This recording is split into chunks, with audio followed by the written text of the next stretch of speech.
আসসালামু আলাইকুম রহমতুল্লাহ। প্রিয় দর্শক, আশা করি সবাই ভালো আছেন। আজকে ভিডিও আপনারা যেটা দেখতে পাচ্ছেন, আসলে এর থেকে শিক্ষা নেওয়া আমাদের জন্য খুবই জরুরি।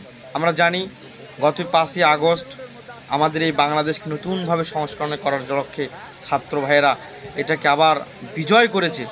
তারই ধারাবাহিকতায় আমরা বিভিন্ন জায়গায় দেখতে পাচ্ছি ছাত্ররাই ট্রাফিক পুলিশের কাজ করতেছে।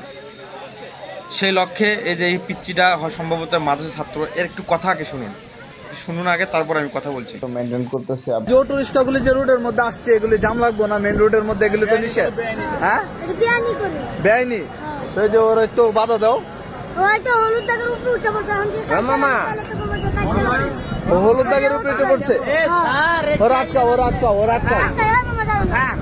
দেখেন, মানে এনেকা হলুদ দাগ দিয়ে সিঙ্গেল দেয়।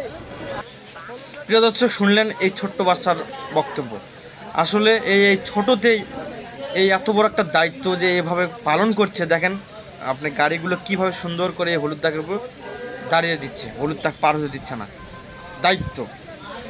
আসলে আমরা বাংলাদেশের মানুষ সবাই যদি নিজেদেরকে দায়িত্বশীল হিসেবে পরিচয় দেই, অবশ্যই সুন্দর করে সাজানো খুবই সহজ হয়ে দাঁড়াবে।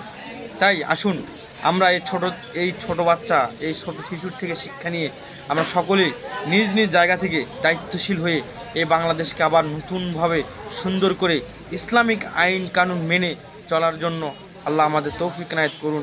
আল্লাহুম্মা আমিন। প্রিয় দর্শক, অবশ্যই ভিডিওটি শেয়ার করবেন, সবার মাঝে প্রচার করে দিবেন, যাতে এই বিষয়টা সবাই অবগত হয়, দেখে নিজেকে একজন সুনাগরিক হিসেবে গড়ে তোলার জন্য নিজে উদ্বুদ্ধ হতে পারে। জাযাকাল্লাহু খায়রান। আসসালামু আলাইকুম ওয়া রাহমাতুল্লাহ।